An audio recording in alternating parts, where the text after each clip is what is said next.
नमस्कार बच्चों, मैं मनीष कुमार रैंकर्स एजुकेयर की तरफ से आप सभी लोगों का एक बार फिर से स्वागत करता हूं।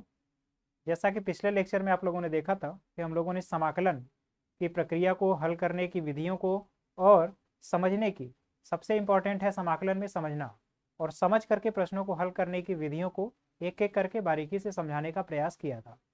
तो उम्मीद है आप पिछले चैप्टर तक, जहाँ तक हम लोगों ने कराया था, जहाँ तक मुझे याद आ रहा है वो टी था, 7T तक के प्रश्नों को हमने किया हुआ था। और आप भी एक एक प्रश्न को अच्छी तरीके से और खुद से भी प्रश्नों को हल करने की क्रिया को किया होगा। और जहाँ कहीं भी नहीं समझ में आता, आप हमें कमेंट बॉक्स में कमेंट भी कर सकते हैं। और आज जो हम लोग शुरू करने जा रहे हैं उससे एक स्टेप आगे आते हैं, और आज से हम लोग समाकलन में निश्चित समाकलन, जिसको आप लोग कहते हैं डेफिनेट इंटीग्रल, इसे पढ़ेंगे और इसके प्रश्नों को हल करेंगे। पहले हम लोग समझेंगे कि निश्चित समाकलन होता क्या है, इसका कंसेप्ट क्या है, और निश्चित समाकलन जो है वो किस चीज़ को प्रदर्शित करता है, क्या बताता है, ताकि आगे इसके जो प्रयोग आएंगे समाकलन के अनुप्रयोग में भी आपको इस चीज़ को करना है, तो वहाँ से भी हम लोग चीज़ों को समझ पाएंगे। तो आइए अब हम लोग शुरुआत करते हैं।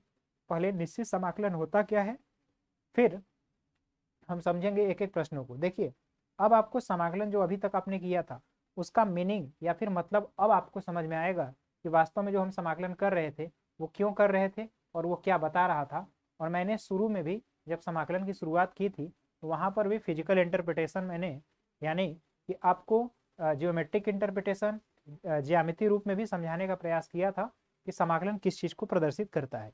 तो आइए अब हम लोग क्लास की शुरुआत करते हैं और देखते हैं। ये आज का रहा थंबनेल। देखिए, यहाँ पर लिखा हुआ है निश्चित समाकलन। अब निश्चित समाकलन में होगा क्या, उसे हम लिखेंगे, इसे ए टू बी कहेंगे, ए को लोअर लिमिट और बी को अपर लिमिट कहेंगे। ये निम्न सीमा है, ये उच्च सीमा है, और ये फंक्शन है। अब पहले मैं यहाँ पर कंसेप्ट समझाने का प्रयास करता हूँ।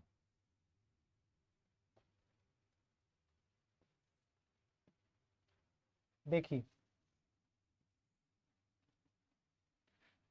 अगर इस तरीके का आपका, ये आपका एक्सिस बना हुआ है, और फिर मान लीजिए कोई ग्राफ इस तरीके का है, ठीक। अब ये ग्राफ जो है, यहाँ पर मैंने मान लिया एक पॉइंट है, x बराबर a है, और फिर यहाँ पर एक पॉइंट है और इसको लिख रहे हैं x बराबर b, ठीक। तो इस प्रक्रिया में हम बोलेंगे कि ये जो समाकलन हो रहा है ये कहाँ से कहाँ तक हो रहा है, a से लेकर के ये b तक हो रहा है। यहाँ तक तो समझ में आया होगा। अब a से b तक में ये दिखाता किसको है, ये आपका पूरा का पूरा इस पूरे क्षेत्रफल को बताएगा। ये जो पूरा क्षेत्रफल आपको दिख रहा है, ये पूरा क्षेत्रफल ही ये समाकलन बताएगा। समाकलन, अब इसको समझिएगा क्या है इसका मतलब। देखिए, इसका ये मतलब है कि इंटीग्रेशन हो गया कहाँ से कहाँ तक, तो लिमिट यहाँ से है ए से लेकर के बी तक हम कर रहे हैं, तो इसको लिखेंगे ए टू बी, ठीक। और फिर किसका समाकलन है, ये जो फंक्शन है, ये फंक्शन जो यहाँ से यहाँ तक है, इसका समाकलन हो रहा है, तो इसको लिखेंगे एफ एक्स और फिर लिखेंगे डी एक्स, ठीक। तो उम्मीद है यहाँ तक आपको चीज़ें समझ में आई होंगी। यानी कि जो निश्चित समाकलन बताता है वो केवल और केवल क्षेत्रफल को बताता है कि कहाँ से कहाँ तक का क्षेत्रफल आपको कैलकुलेट करना है, ठीक। तो अब आपको समझ में आया होगा कि जो समाकलन बताएगा वो एक निश्चित एरिया को बताएगा, निश्चित क्षेत्रफल को बताएगा, जो सीमाएं दी रहेंगी उस सीमा के भीतर, ठीक। और यहाँ पर पहले जो सीमा लिखा रहेगा इसको हम बोलेंगे लोअर लिमिट और इसको बोलेंगे अपर लिमिट, उच्च सीमा और निम्न सीमा। अब इसे हल करने की विधि क्या है, मैं इसे एक एग्जांपल से समझाता हूँ। देखिए, हल करने में पहले आपको समाकलन उसी तरीके से करना है जैसा आप पहले करते हैं। जैसे अगर एक फलन हो इस तरीके से एक्स स्क्वायर डी एक्स, और यहाँ 1 से मैं 2 तक लिख दूँ इस तरीके से, तो अब इससे अगर आप पहले समाकलन करेंगे तो ये होगा x की पावर 3 अपान 3 इस तरीके से। अब देखिए, इसमें लिमिट कहाँ से कहाँ तक रखना है आपको, ये 1 से लेकर के 2 तक रखना है। तो पहले x की जगह आप 2 रखेंगे, तो जब 2 रखेंगे तो ये होगा 8/3, फिर माइनस लोअर लिमिट रखेंगे, अब 1 रखेंगे तो ये होगा 1/3, यानी ये जो मान आएगा ये आएगा 7/7। 7/3। ठीक, यहाँ तक तो कोई दिक्कत नहीं होगा। उम्मीद है आप ये समझ पाए होंगे। इसी तरीके से सभी प्रश्नों को करना है। समाकलन,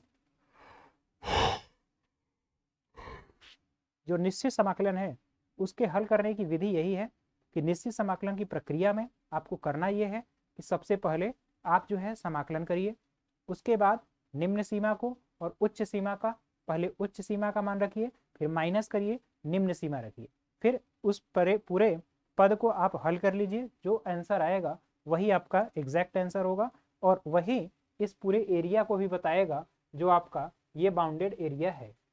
ठीक, उम्मीद है यहाँ तक आपको अब कोई समस्या नहीं होगी। यहाँ तक की चीज़ों को आप नोट कर लीजिएगा। अब हम एक एक करके प्रश्नावली में जो भी प्रश्न आए हैं उसे हल कराने का और समझाने का प्रयास करते हैं। तो आइए देखते हैं पहला प्रश्न। देखिए, ये रहा आपका, ये तो कंसेप्ट था, फंडामेंटल कंसेप्ट। ये रहा पहला प्रश्न। अब पहले प्रश्न को देखिए, इसका जब समाकलन आप करेंगे, देखिए लिखा क्या है, इंटीग्रेशन 1 से 4 तक और फिर x के पावर -1/2 -1/2 और dx।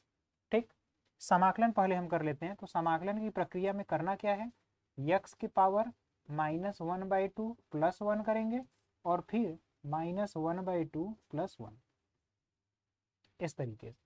और इसकी लिमिट कहाँ से कहाँ तक है, 1 से लेकर के 4 तक है।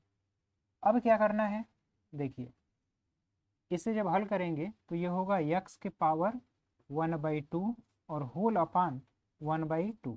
ठीक, और इसकी लिमिट कहाँ से कहाँ तक, 1 से लेकर के 4 तक। यहाँ तक तो कोई दिक्कत नहीं है। अब देखिए ये 2 जो है ऊपर गुणा हो जाएगा तो 2 हो गया और इसको हम √x भी लिख सकते हैं। यहाँ तक तो कोई समस्या नहीं है। अब इसकी लिमिट है 1 से लेकर के 4 तक। ठीक, मैं लिमिट लिखने का मेरा तरीका यही है। अब देखिए यहाँ पहले हम अपर लिमिट रखेंगे। तो अपर लिमिट आप रखेंगे तो यहाँ पर वैल्यू होगा 4, √4 बाहर निकलेगा तो 4 बाहर निकलेगा तो 2 से गुणा हुआ तो 2 × 2 ये हो गया 4 माइनस। अब 1 रखेंगे तो 1 का 2 में गुणा होगा तो ये 2 होगा और फाइनल जो आंसर आपका आएगा वो आपको मिलेगा 2। तो इस तरीके से आपको हल करने हैं सवाल। तो उम्मीद है ये पहला प्रश्न आपको अच्छी तरीके से समझ में आया होगा। यहाँ तक की चीज़ों को नोट करिए, फिर हम लोग अगले प्रश्न की ओर चलते हैं।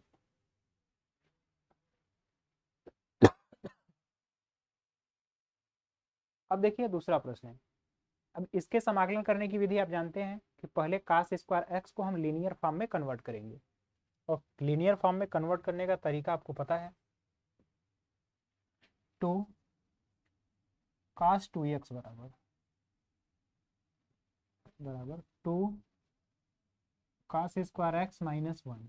अब यहाँ से cos² x बराबर क्या होगा, 1 + cos 2x और होल अपान 2। ठीक, यहाँ तक चीज़ें समझ में आई। अब देखिए क्या करना है, इंटीग्रेशन 1 से लेकर के π/2 तक। cos² x की जगह क्या लिखेंगे, 1 + cos 2x होल अपान 2 और फिर यहाँ पर लिखेंगे dx। यहाँ तक उम्मीद है आपको चीज़ें अच्छी तरीके से समझ में आएंगी।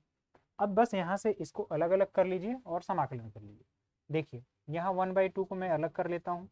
ठीक, इंटीग्रेशन 1 का dx होगा फिर plus 1/2 integration cos 2x dx और लिमिट कितना, 1 से लेकर के π/2, 1 से लेकर के π/2, इस तरीके से। ठीक, अब देखिए जब यहाँ आप समाकलन करेंगे तो यहाँ x केवल होगा, 1/2 है अपनी जगह x और लिमिट कहाँ से कहाँ तक, 1 से π/2 तक, फिर प्लस 1/2 और फिर 1/2। अब इंटीग्रेशन है और यहाँ cos 2x का समाकलन कितना होगा, sin 2x और अपान में 2 और ये वैल्यू कहाँ से कहाँ तक होगी, 1 से लेकर के और ये होगा π/2 तक। तो यहाँ तक उम्मीद है समझ में आया होगा। अब देखिए इसके बाद अब करना क्या है आपको, पहले अपर लिमिट रखेंगे तो 1/2 तो अपनी जगह है, 1/2 अपनी जगह। अब यहाँ रखेंगे तो π/2 -1 होगा। Pi by two minus one, इस तरीके से मिलेगा। और फिर प्लस 1/2 है, 1/2 है।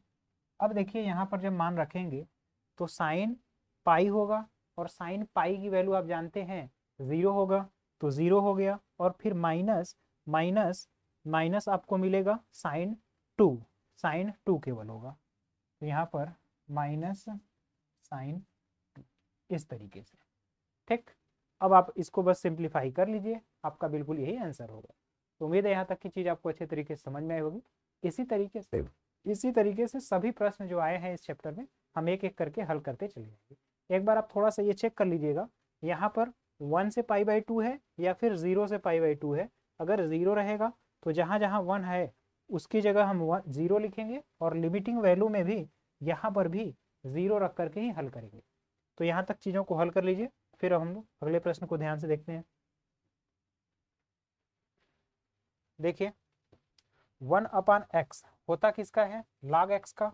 तो यहाँ पर डायरेक्ट हम समाकलन करेंगे, तो 1/x जो होता है log x। अब ध्यान से देखिए, आपको यहाँ पर एक चीज ध्यान रखना था कि समाकलन जब हम करते थे तो प्लस सी हमेशा लिखवाते थे, लेकिन यहाँ पर मैं उसका जिक्र भी नहीं कर रहा हूँ और लिख भी नहीं रहा हूँ, क्योंकि ये निश्चित समाकलन है। क्यों नहीं लिख रहा हूँ, इसका रीजन देखिए, क्योंकि अगर log x प्लस सी है, अगर मैं सी भी लिख देता हूँ, अब इसमें लिमिट रखूंगा ये 2 से लेकर के 3 तक। तो जब मैं 3 रखूंगा तो होगा कितना, log 3 प्लस सी, ये पहला हो गया। और फिर माइनस दूसरे वाले में लिखेंगे log log log 2 और फिर प्लस सी। तो अब इस प्रक्रिया में अगर आप ध्यान से देखें तो ये होगा log 3 प्लस सी और माइनस log 2 माइनस सी, और फिर ये सी और ये सी आपस में कैंसिल होंगे, log 3 माइनस log 2, तो इसे सीधे सीधे लिखेंगे log 3/2, और इसी को लिख पाएंगे आप इस तरीके से। ठीक, तो अब आप समझ पा रहे हैं ये जो सी है, वैल्यू सी है, ये हमेशा कैंसिल हो जाएगा, ये बचेगा ही नहीं, तो इसको लिखने का कोई ज़रूरत ही नहीं है। तो इसलिए निश्चित समाकलन में हमको ये चीज़ें बिल्कुल नहीं लिखनी है। तो इस चीज़ का आप ध्यान रखिएगा, यहाँ तक की चीज़ों को नोट करिए, फिर हम लोग अगले प्रश्न की ओर चलते हैं।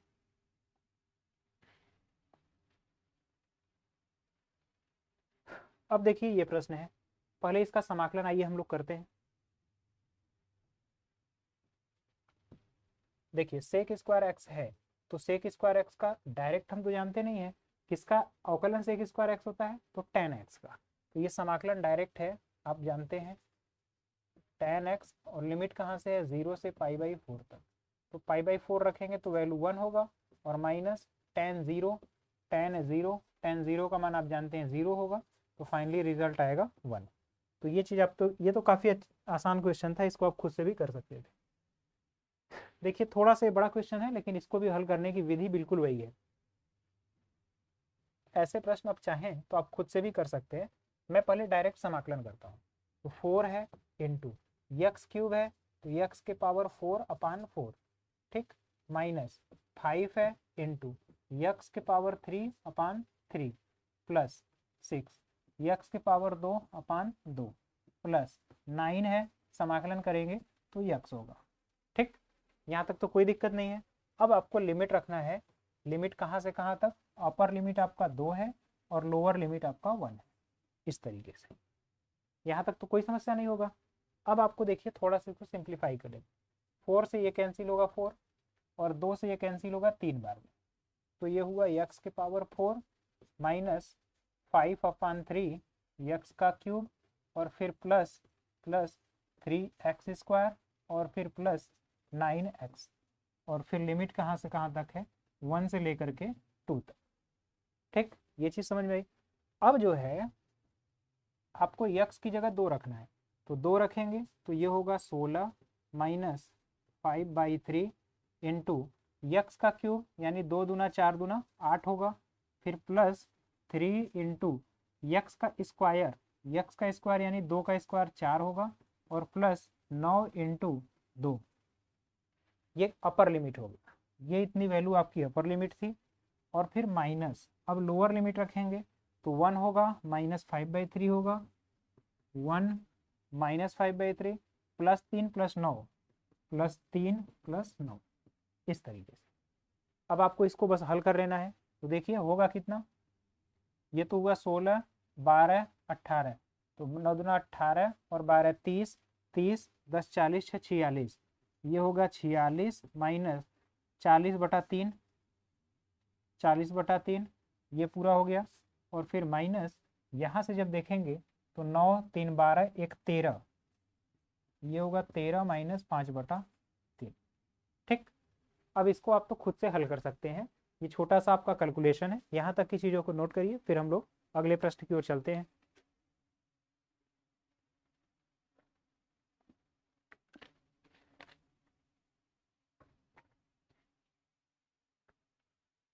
आइए अब हम अगले प्रश्न को ध्यान से देखें।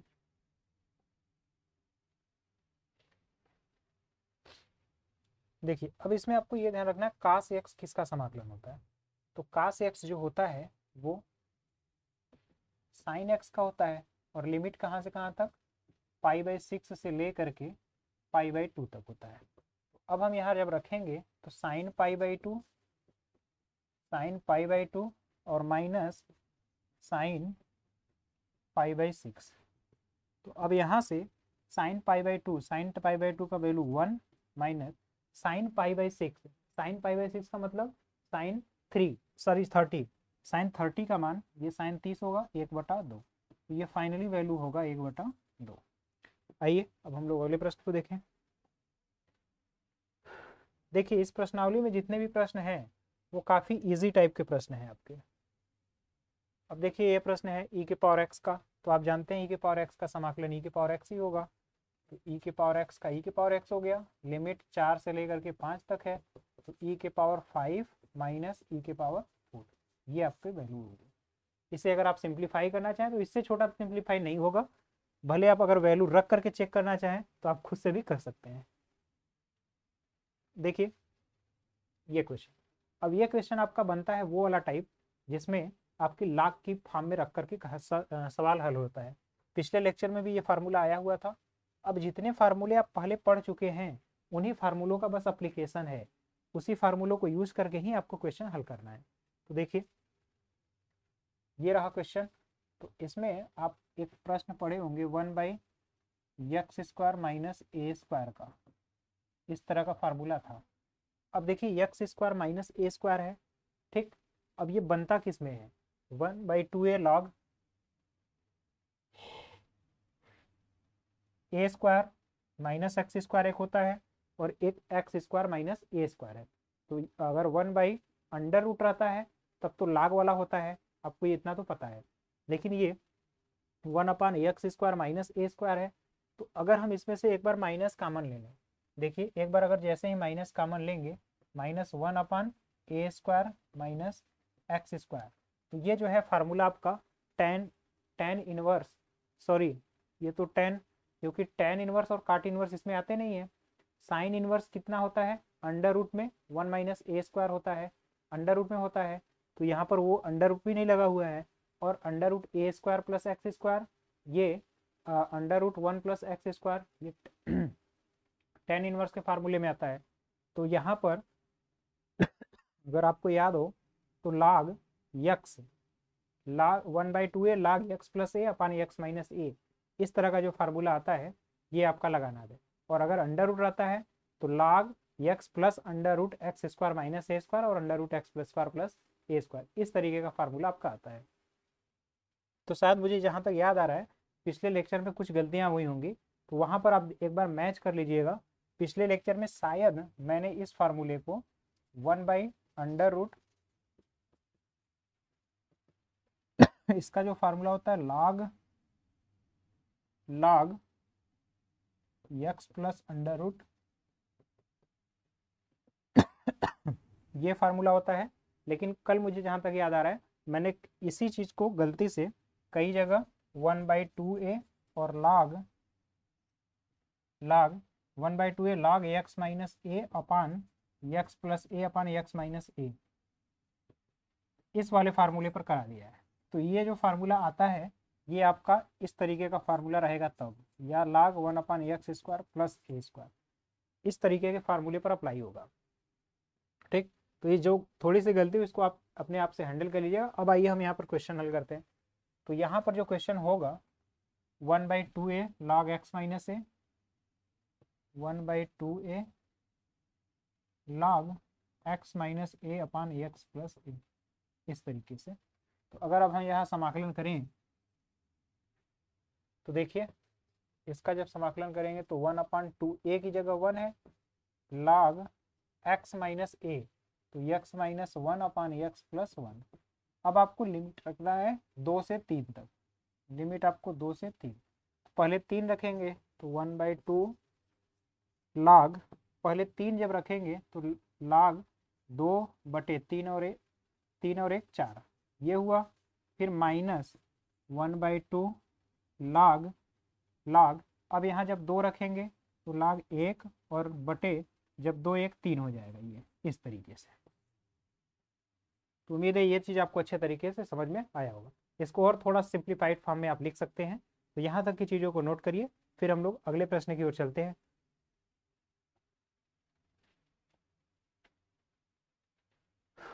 अब देखिए ये प्रश्न है, इस प्रश्न में आपको क्या ध्यान रखना है।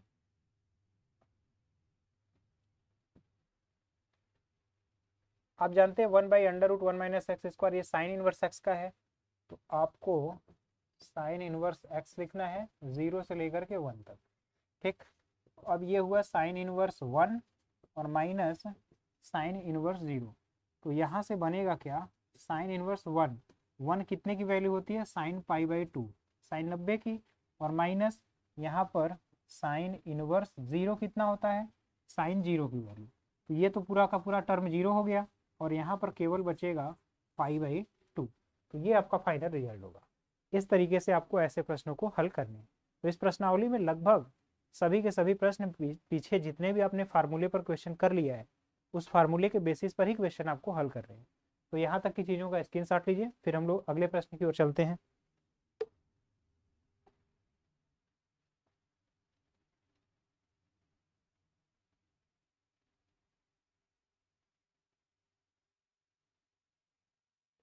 अब देखिए साइन 2x है, तो इसका समाकलन तो आप आसानी से कर सकते हैं।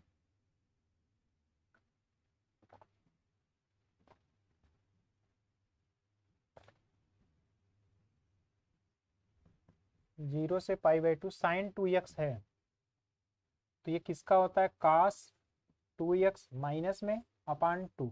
अब लिमिट रख लीजिए 0 से लेकर के π/2। तो पहले अपर लिमिट रखेंगे तो -1/2, तो मैं पहले लिख ले रहा हूँ, ठीक।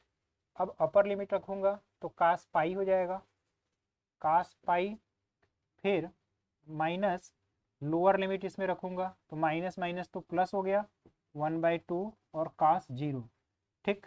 अब कास पाई की वैल्यू जो होती है -1 होगा। कास पाई की वैल्यू अगर आप ध्यान से देखें तो -1 होगा, माइनस माइनस प्लस 1/2, प्लस 1/2 और प्लस कास 0 की वैल्यू 1, तो ये भी 1/2 होगा। तो फाइनल रिजल्ट आपका 1 के इक्वल आएगा। तो ये भी उम्मीद है आपको समझ में आ गया होगा। आपको कास 180 साइन 180 की एग्जैक्ट वैल्यू पता होना चाहिए, ये क्यों ऐसा हो रहा है। देखिए कास 180 जो है दूसरे चतुर्थांश में चला जाता है, कास, इसको आप 90 प्लस 90 लिख सकते हैं, cos 90 plus theta minus sine theta minus sine 90 यानी -1। इस तरीके से भी आप इसको लिख सकते हैं। अब देखिए यहाँ पर है 0 से π/6 से π/4 कोसेक एक्स है। तो कोसेक एक्स का समाकलन जानते हैं, log cosec x minus cot x. Cosec x का समाकलन log cosec x minus cot x, log cosec x minus cot x. कहाँ से कहाँ तक रखना है हमको लिमिट, π/6 से π/4। तो पहले π/4 रखेंगे तो log लिमिटिंग वैल्यू है कोसेक π/4 माइनस काट π/4, ये हो गया। फिर माइनस लोअर लिमिट तो log, अब π/6 रखेंगे, log कोसेक π/6, फिर माइनस काट π/6, यहाँ तक। अब आपको बस वैल्यू रख करके सिंप्लीफाई कर लेना है। तो देखिए यहाँ पर सॉरी, हाँ सही तो है, यहाँ पर दोनों जगह पाई/6 रहेगा और इधर दोनों जगह पाई/4 रहेगा। अब तो बस आपको वैल्यू रखना है, काट सॉरी कोसेक पाई/4 यानी √2 होगा, √2 -1 और माइनस लॉग, और यहाँ पर देखेंगे तो पाई/6 यानी 30 डिग्री हुआ। तो जब 30 डिग्री हुआ तो 30 डिग्री में साइन 30 का 1/2, तो ये होगा 2 और माइनस पाई/6, काट पाई/6 यानी काट 30, तो 1/√3 हो जाएगा, 1/√। ये वैल्यू आपको देखने को मिलेगा। तो इसे और सिंप्लीफाइड फॉर्म में आप log m minus log n वाले से फार्मूले से कर सकते हैं। तो यहाँ तक की चीज़ों को नोट करिए, फिर हम लोग अगले प्रश्न को देखते हैं। अब देखिए यहाँ पर है cos 2x, ये तो अभी अभी हमने किया हुआ था, इसको देखिए cos 2x जो है इसका sin 2x होगा अपान 2, लिमिट जो है 0 से पाई/2 तक रखना है। तो अब अपर लिमिट रखेंगे तो साइन 2 इंटू ये हो गया पाई/2, ठीक, और फिर माइनस, और 1/2 तो है ही, अपर लिमिट हमने रखना था, अपर लिमिट रख लिया, माइनस/2 में है, और साइन साइन लोअर लिमिट रखेंगे 0, ठीक। तो साइन पाई की वैल्यू 0, तो ये भी 0 हो गया, और माइनस साइन 0 की वैल्यू 1/2, तो फाइनली -1/2 इसका रिजल्ट होगा। तो इस तरीके से इसको आपको हल करना था। अब देखिए ये थोड़ा सा देखने में कॉम्प्लिकेटेड लग रहा है, लेकिन आपको ऐसे प्रश्नों को भी हल करने का तरीका, या फिर आपको ऐसे प्रश्नों को देख करके घबराना बिल्कुल नहीं है। आपको बस शांत दिमाग से इन चीज़ों को सोचना है कि कौन सा फार्मूला लगाना है और कैसे चीज़ें हल करनी है। देखिए sin² x/2 माइनस cos²x/2 इस तरीके का लिखा हुआ है। तो आपने फार्मूला cos 2x का 3 पढ़ा होगा। देखिए cos 2x बराबर 2 cos²x-1 और फिर 1 - 2 sin²x, और फिर एक पढ़ा होगा cos² x माइनस sin²x। कैसे? क्योंकि यहाँ पर आप 2 cos² x लिखे हैं, तो इसको cos² x प्लस cos²x-1 और माइनस कॉमन लेंगे तो cos² x और माइनस sin²x, ये भी आपको देखने को मिलेगा। तो यहाँ से cos² x माइनस sin²x कब मिलेगा? जब आप माइनस कॉमन लेंगे, -0 से पाई तक cos²x/2 माइनस sin²x/2 और फिर टोटल का dx। माइनस अपनी जगह है, अब ये बन गया 0 से पाई तक, 0 से पाई तक cos²x/2 minus sin²x/2, cos 2x है तो यहाँ पर 2 हो जाएगा केवल x और dx, माइनस cos x किसका होता है? sin x का 0 से लेकर के पाई तक। तो अब जो है आपको पहले अपर लिमिट रखना है, माइनस साइन पाई और माइनस माइनस प्लस साइन 0। तो साइन पाई की वैल्यू आपको पता है 0 होगा, साइन पाई की वैल्यू 0, तो ये 0 हो गया, और साइन 0 की वैल्यू 1, तो ये आपका रिजल्ट होगा। तो इस तरह के प्रश्नों को ऐसे त्रिकोणमिति सर्वसमीकरण के प्रयोग से भी आपको हल करना। अब ये प्रश्न है तो इसको आप बाई पार्ट वाइज अलग अलग कर लीजिए, 2 पार्ट में करके पहले समाकलन करिए, तब फिर लिमिट रखते हैं।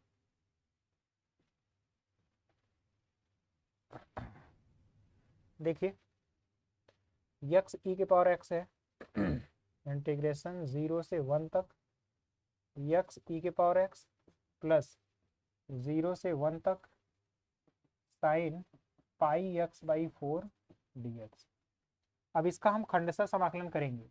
तो प्रथम फलन आइलेट आपको पता है, पहला इनवर्स होता है, दूसरा लॉगरिथमिक होता है, तीसरा अलजेब्रिक होता है। तो पहले इसको मानेंगे प्रथम फलन गुणे दूसरे का समाकलन minus integration ddx of first गुणे दूसरे के समाकलन का, तब समाकलन करेंगे। अब फिर यहाँ पर हम लिमिट रखवाएंगे आपसे, कहाँ से कहाँ तक? 0 से 1 तक। ये पहला पार्ट हुआ। अब फिर यहाँ समाकलन करना है, तो साइन का क्या होता है? माइनस कास पाई x/4 और होल अपान पाई/4, ये हुआ। ठीक। और इसका लिमिट कहाँ से कहाँ तक रखना है, इस तरीके से हो गया। अब जो लिमिट रखना है 0 से 1 तक रखना है, 0 से 1 तक, यहाँ तक तो कोई समस्या नहीं होगी। अब देखिए, अब देखिए क्या करना है, ये होगा यक्स ई के पावर एक्स माइनस ई के पावर एक्स का ई के पावर एक्स होगा, ई के पावर एक्स होगा, और फिर ये 0 से 1 तक हो गया, फिर प्लस। अब यहाँ जो है 4/पाई होगा, 4/पाई होगा, और माइनस है, माइनस को मैं यहाँ बाहर लिख दे रहा हूँ, माइनस यहाँ क्या था, ये तो ऐसे था, माइनस 4/पाई, और फिर कास पाई x/4, और यहाँ लिमिट 0 से 1 तक है। तो अब 0 से 1 आप आराम से रख सकते हैं, कोई दिक्कत नहीं है।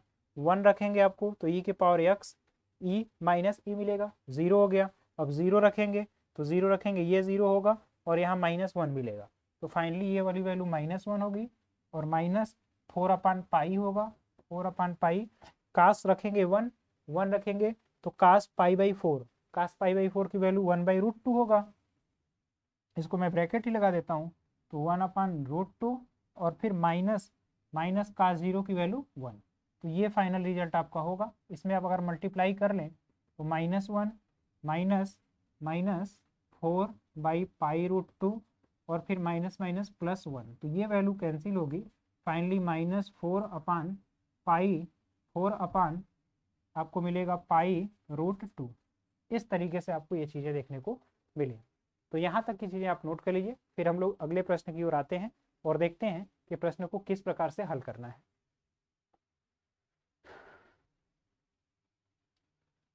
अब देखिए यहाँ पर साइन क्यूब एक्स है dx, तो इसको दो तरीके से हल करना होता है। ठीक, कैसे हल करेंगे, इसको आप ऐसे भी लिख सकते हैं, साइन क्यूब एक्स है तो sine square x into sine x. अब इस साइन स्क्वायर एक्स को 1 माइनस कॉस स्क्वायर एक्स, फिर साइन एक्स dx, ये हो गया। इंटीग्रेशन 0 से पाई/2 तक है, पाई/2 तक है। अब यहाँ कास एक्स को हम टी मान लेते हैं, तो जैसे ही कास एक्स को हम टी मानेंगे, कास एक्स को टी मानेंगे, तो ये माइनस साइन एक्स dx बराबर होगा क्या, dt। तो ये माइनस टाइम आएगा, minus integration sine x dx जो है dt बन गया, dt बन गया, और यहाँ 1 माइनस टी स्क्वायर होगा। और लिमिट कहाँ से कहाँ तक है। अब देखिए यहाँ पर अब आपको लिमिट चेंज भी करने की जरूरत पड़ेगी ना, तो आपके लिए मैं सबसे सहूलियत भरा रास्ता ये बताता हूँ कि आप टी का समाकलन करके फिर जो है कैलकुलेट कर लीजिए, कन्वर्ट कर लीजिए उसको एक्स के फॉर्म में।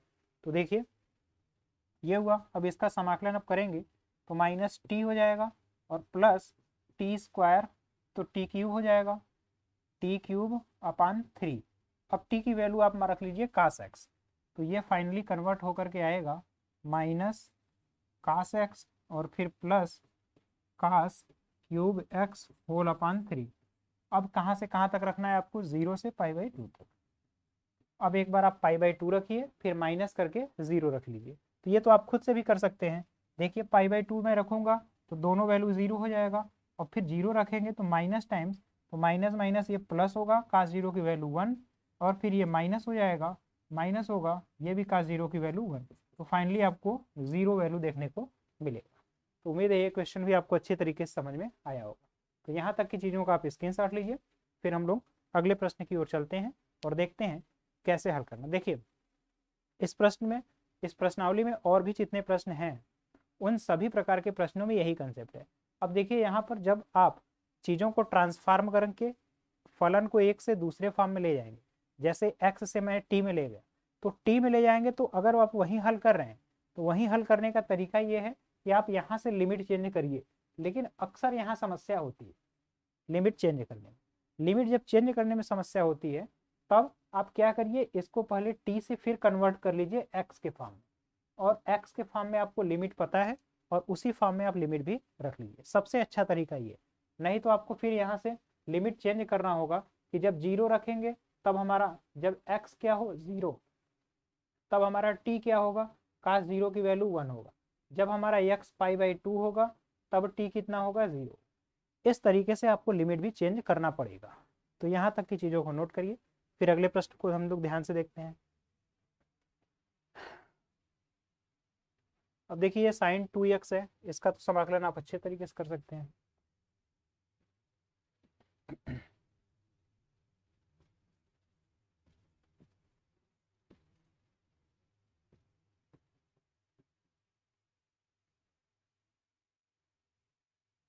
ये हो गया।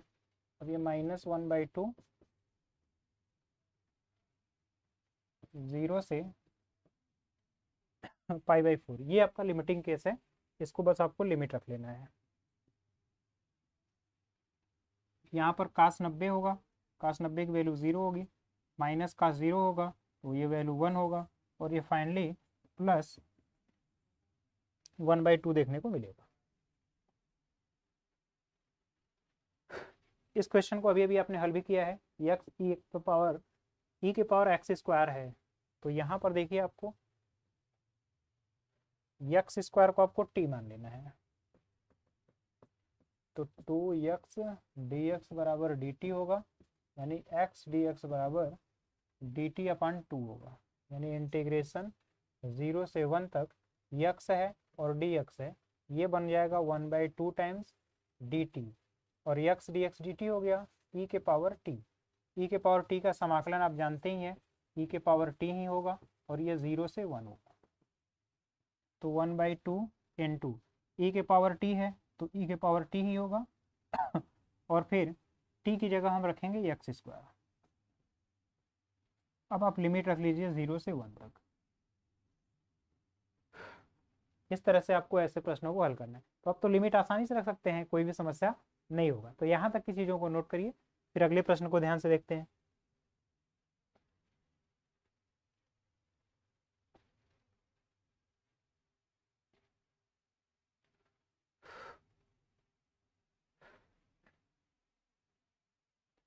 ये प्रश्न अभी भी आपने किया था।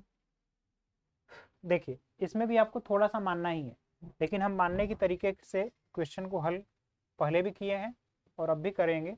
हम यहाँ से tan इनवर्स x जो है, यहाँ पर x रहेगा, इसको t मानेंगे, तो 1/1 प्लस एक्स स्क्वायर dx ये बन गया आपका dt में।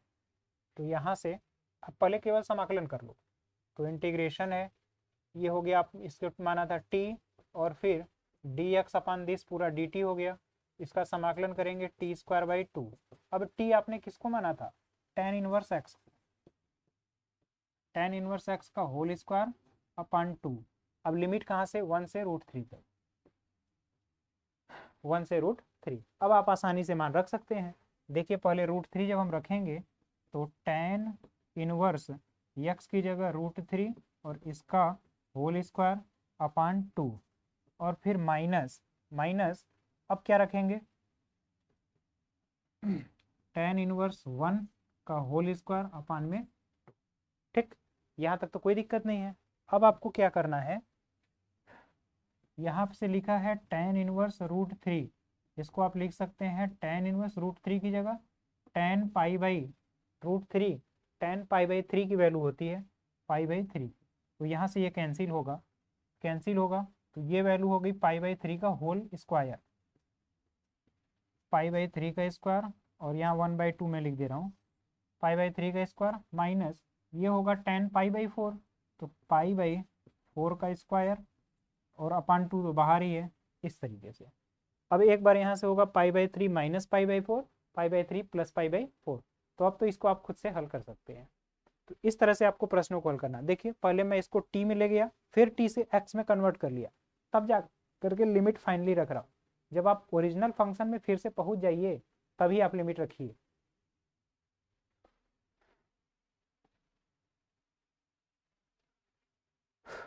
देखिए इस प्रश्न को हल करना है, तो पहले आप इसका समाकलन कर लीजिए। सेक स्क्वायर एक्स है, एक्स क्यूब है, या 2x होगा। अब देखिए 2 है, सेक स्क्वायर एक्स किसका होता है, tan x का, प्लस x के पावर 4 अपान 4, फिर plus 2 into x square upon 2। अब लिमिट कहाँ से कहाँ तक है, 0 से π/4 तक। अब आप आसानी से एक एक मान पहले π/4 रख लीजिए, फिर 0 रख करके हल कर लीजिए, आराम से आपका क्वेश्चन का आंसर आ जाएगा। तो ये सब देखिए प्रश्न अब आपको खुद से भी कर लेने चाहिए, क्योंकि ये वैल्यू आपको बस रखना है। 2 इंटू टेन पाई बाई 4 की वैल्यू 1 होगा, तो यहाँ पर मैं केवल 2 लिख देता हूँ, प्लस 1/4 इंटू यक्स की जगह पाई बाई 4 का 4 प्लस एक्स स्क्वायर है यानी पाई बाई 4 का होल स्क्वायर माइनस 0 रखेंगे तो ये भी 0, ये भी 0, ये भी 0, तो ये टोटल टर्म आपका 0 हो जाएगा। तो ये आपका फाइनल रिजल्ट आंसर मिलेगा। ठीक है, तो इस तरह के प्रश्नों को भी आपको इसी प्रकार से हल करना है।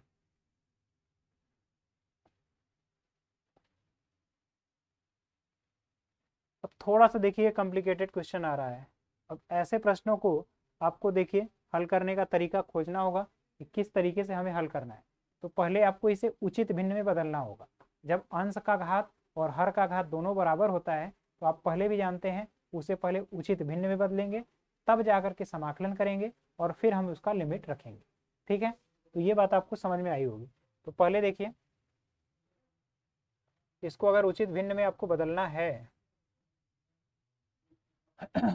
तो ये है x square plus 4x plus 3। अब इसका अगर हम 5 में गुणा करेंगे तो 5 टाइम्स ये हो गया 5x स्क्वायर, तो यहाँ 5x स्क्वायर मिलेगा, और यहाँ पर फिर कितना होना चाहिए, -4x और -3, इस तरीके से मिलना चाहिए। ठीक, इसी चीज को हम इतना लिख सकते हैं, इतने का होल dx। अब देखिए 5 वाला dx तो अलग हो गया, minus integration -4x -3 whole upon x square plus 4x plus 3 times dx। ठीक, अब आपको क्या करना है, अब यहाँ से इस तरह के प्रश्न को आपने कई बार समाकलन किया है, नीचे का आप अवकलन करेंगे, ऊपर वाले फैक्टर से उसको सेट करेंगे, और इस तरह से फिर आप समाकलन का फार्मूला लगा करके समाकलन करेंगे, और तब आपको लिमिटिंग वैल्यू रखनी है। तो उम्मीद है आपको ऐसे प्रश्न आपने कई बार किया है पीछे भी। अब माइनस अगर हम कॉमन ले लेंगे यहाँ से, तो देखिए आपको मिलेगा क्या, ये तो हो गया 5x माइनस इंटीग्रेशन 1 अपान, हम इसको 1 अपान यहाँ पर देखिए करेंगे तो 2x होगा, तो 2 मैं ऊपर से कॉमन ले लेता हूँ, तो होगा क्या 2x माइनस 3/2, और फिर देखिए इसका अवकलन करेंगे तो 2x होगा प्लस 4 होगा, तो मैं यहाँ पर 2x है 2x प्लस 4 कर देता हूँ, और फिर -4 और -3 -7 कर देता हूँ, और whole upon x square plus 4x plus 3, और ये टोटल का dx। ठीक, अब आपको क्या करना है, यहाँ पर 2 है ही, अब फिर से इसको अलग अलग करेंगे और ये लाग के फॉर्म में कन्वर्ट होगा, तो ये होगा क्या 5x माइनस 2 और फिर लाग x square plus 4x plus 3, ये हो गया। अब बचा है -7, तो 7 दूना 14 होगा, 14 इंटीग्रेशन dx अपान एक्स स्क्वायर प्लस 4x है, मैं +1 -1 करूंगा तो यहाँ पर प्लस प्लस 4 और -4 करूंगा तो यहाँ -1 बचेगा, इस तरीके से, क्योंकि यही 4 और 3 बचना है। अब यहाँ से आप इसका समाकलन देखिए, फार्मूला आपका लीनियर फॉर्म में कन्वर्ट हो रहा है, तो +14 होगा, इंटीग्रेशन होगा dx अपान एक्स प्लस 2 का स्क्वायर, और फिर माइनस माइनस यहाँ से 1 का स्क्वायर। अब एक्स स्क्वायर माइनस ए स्क्वायर वाला जो फार्मूला होता है उसे आपको यहाँ पर लगा देना है। ठीक है, तो यहाँ तक कोई दिक्कत नहीं होगा, वही 1/2 है log x माइनस ए अपान एक्स प्लस ए। ठीक है, तो इसको आप नोट करिए, फिर हम लोग अगले प्रश्न को ध्यान से देखते हैं। अब देखिए इस प्रश्न में कहा गया है, यदि इतना बराबर 11 दिया गया है तो अब आपको ए की वैल्यू कैलकुलेट करना है। तो सिंपल हम जैसे जैसे कहा गया वो काम करते चलते हैं। देखिए यहाँ से हम इसका समाकलन जब करेंगे तो ये होगा 3x³ अपान 3 plus 2x square upon 2 plus x होगा यहाँ तक, और इसकी लिमिट हमें कहाँ से कहाँ तक रखनी है, 1 से लेकर के a तक, और ये किसके बराबर है, ये 11 के बराबर।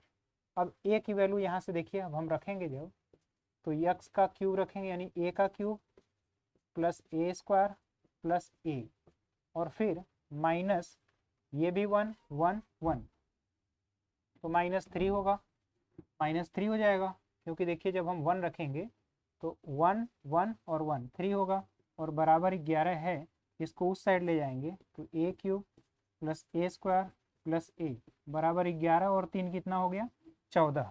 अब अगर आप ध्यान से देखें तो a की वैल्यू आप सब्स्टिट्यूशन मेथड से देखिए, 8 4 12 और 2 14। यहाँ से अगर आप a बराबर 2 देखिए तो 2 का क्यूब होगा 8 और फिर प्लस 2 का स्क्वायर 4 12 और फिर 2 14, यानी a जो दिख रहा है वो 2 के बराबर आपका आएगा। आप इसको फैक्टर करके भी हल कर सकते हैं। तो उम्मीद है यहाँ तक की चीज़ आपको अच्छे तरीके से समझ में आया होगा। आप इसको नोट करिए, फिर हम लोग अगले प्रश्न को ध्यान से देखते हैं और समझते हैं।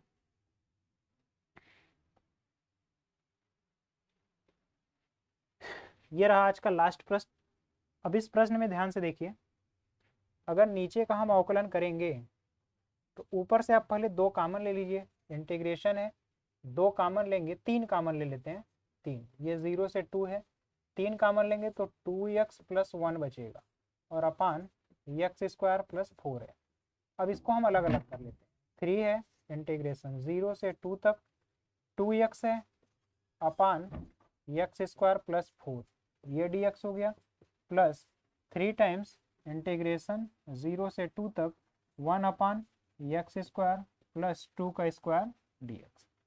ठीक, अब क्या है, यहाँ पर आप देखिए इसी का अवकलन ऊपर है तो ये log में चला जाएगा, 3 इंटू log x² प्लस 4 ये हुआ, और फिर प्लस 3 और ये क्या हो जाएगा log से 3 x² प्लस a², तो log 1/2a log होगा, तो ये होगा 1/2 इंटू a की जगह a, 1/2a log x plus a, x plus 2 upon x minus 2, इस तरीके से। ये तो पूरा मैंने समाकलन कर दिया। अब बस आपको केवल लिमिटिंग वैल्यू रखनी है, और लिमिटिंग वैल्यू आपको पता है, लोअर लिमिट कितना है 0 है, और अपर लिमिट आपको 2 रखना है। तो x की जगह आप 2 रख करके और फिर इसको खुद से आप हल भी कर सकते हैं। तो इस तरीके से ऐसे प्रश्नों को आपको हल करना है। तो उम्मीद है यहाँ तक की चीज़ आपको अच्छे तरीके से समझ में आई होगी, कहीं पर भी कोई भी समस्या नहीं होगा।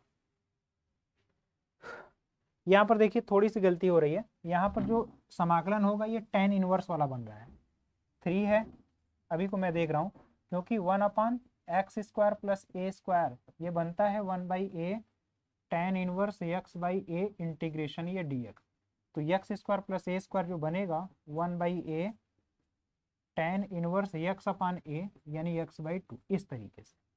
अब आप यहाँ से 0 से लेकर के 2 तक आप लिमिट रख लीजिएगा, कहीं भी आपको कोई समस्या नहीं आएगी।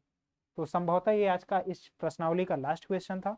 उम्मीद है आपको निश्चित समाकलन अब बिल्कुल अच्छी तरीके से समझ में आ गया होगा, कहीं भी कोई समस्या नहीं होगी। तो यहाँ तक की चीज़ों को बारीकी से एक एक करके नोट कर लीजिएगा, और बाकी जो भी 2-4 प्रश्न आपकी प्रश्नावली में बच गए हैं उसे खुद से ही हल करने का प्रयास कीजिएगा।